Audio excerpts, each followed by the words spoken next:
तो आज हम देख रहे हैं बिल पर्किंस की किताब डाई विद जीरो, मतलब इसका एक हिंदी रिव्यू है जिस पर हम आज बात करेंगे। ये किताब ना बचत और खर्च पर जो हमारी एक टिपिकल सोच होती है उसको बिल्कुल चैलेंज करती है।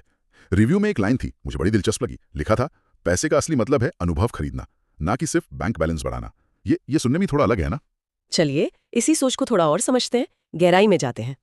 तो पहली और शायद सबसे अहम बात जो रिव्यू में दिखती है वो है अनुभवों में पैसा लगाना, खासकर जब आप जवान हो, जैसे घूमना फिरना, कुछ नया ट्राई करना, रिश्तों पर वक्त देना। रिव्यू कहता है ये सब पैसा जोड़ने से कहीं ज्यादा मतलब कीमती है। बिल्कुल। और ये सिर्फ आप कह सकती हैं पैसा उड़ाने की बात नहीं है। इसमें एक बड़ा मजेदार कॉन्सेप्ट है, मेमोरी डिविडेंड। सोचिए, आज का कोई अच्छा अनुभव वो आपको सालों साल खुशी देता रहता है, यादों के रूप में। अच्छा, ये एक तरह का कह लें भावनात्मक मुनाफा है जो वक्त के साथ कम नहीं होता, बढ़ता है। पर्किंस का तर्क यही है कि ये यादें वो कंपाउंड इंटरेस्ट की तरह काम करती हैं, लेकिन खुशी के मामले में पैसा यहाँ मंजिल नहीं है, बस एक जरिया है जिंदगी जीने का। वाह, खुशी का कंपाउंड इंटरेस्ट ये तो हाँ, सोचने का एक नया नजरिया है। मुझे याद है वो पहली ट्रेकिंग वाली बात, उसकी याद आज भी कितनी ताजा है। तो शायद यही वो मेमोरी डिविडेंड है। पर एक मिनट, इसका मतलब ये तो नहीं कि भाई भविष्य की कोई चिंता ही ना करें, सब आज ही उड़ा दें। नहीं नहीं नहीं, बिल्कुल नहीं। और यहीं पर दूसरा सबक आता है, संतुलन, बैलेंस। किताब यही कहती है कि जिंदगी के अलग अलग स्टेज पर पैसा, सेहत और समय, इनके बीच एक सही तालमेल, एक बैलेंस बनाना बहुत जरूरी है।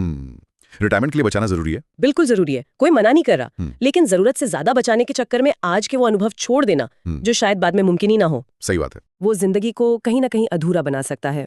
तो ये एक तरह का ऑप्टिमाइजेशन है कि कब किस चीज पर पैसा लगाना सबसे ज्यादा वैल्यू देगा। संतुलन साधना। हाँ, ये हमेशा से ही मुश्किल रहा है।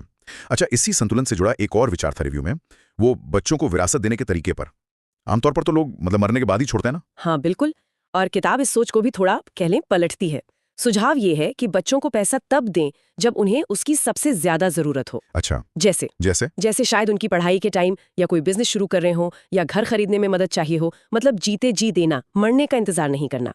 इससे आप ना सिर्फ उनकी मदद करते हैं, बल्कि उस मदद का जो असर है वो अपनी आंखों से देख भी पाते हैं। हाँ, ये बात तो है। ये पैसे को ना मौजूदा रिश्तों और जरूरतों से जोड़ता है। ये बात तो सोचने वाली है कि मदद तब मिले जब वाकई जरूरत हो। लेकिन फिर आता है वो आइडिया जो शायद सबसे ज्यादा, क्या कहूँ, चौंकाता है। हाँ, डाई विद जीरो, मतलब मरते समय आपके पास जीरो पैसा हो, शून्य। ये सुनकर तो थोड़ी घबराहट सी होती है। क्या मतलब है इसका? सब लुटा देना है क्या? हाँ, ये सुनने में पहली बार में थोड़ा अजीब लग सकता है, पर इसका मतलब लापरवाही से सब उड़ा देना बिल्कुल नहीं है। शून्य पर खत्म करना असल में एक बहुत सोची समझी प्लानिंग का नतीजा है, एक कैलकुलेटेड अप्रोच है। अच्छा, प्लानिंग कैसे? मतलब अपनी जरूरतों का ठीक ठीक अंदाजा लगाना, सेहत पर होने वाले खर्चों का हिसाब रखना, और फिर ये तय करना कि किस उम्र में कितना पैसा अनुभवों पे लगाना है या दूसरों को देना है ताकि वो सबसे ज्यादा काम आए। लक्ष्य ये है कि आपने अपनी जिंदगी भरपूर जी ली, अपने पैसे का पूरा इस्तेमाल कर लिया, और अंत में कोई बड़ा अमाउंट फालतू जमा न रह जाए। ये भी एक तरह की फाइनेंशियल प्लानिंग ही है, लेकिन इसका गोल बैंक बैलेंस बढ़ाना नहीं, बल्कि जिंदगी के अनुभवों को मैक्सिमाइज करना है। समझ गया। तो ये लापरवाही नहीं, बल्कि एक गहरी सोची समझी योजना है ताकि पैसा सच में जिंदगी के काम आ सके। तो अगर हम इस पूरी बातचीत का एक सार निकालें तो क्या होगा? सार यही है कि जिंदगी जीने के लिए है, अनुभव अनमोल है, और पैसा बस एक टूल है, एक साधन है उन अनुभवों तक पहुंचने का। ये किताब हमें अपनी प्राथमिकताओं पर, अपनी प्रायोरिटीज पर दोबारा सोचने को मजबूर करती है। क्या हम सिर्फ भविष्य के लिए जमा कर रहे हैं, या आज को भी जी रहे हैं? क्या हमारा पैसा सच में हमारी खुशी और हमारे रिश्तों को बढ़ा रहा है? बिल्कुल। ये सवाल तो सोचने पर मजबूर करते हैं।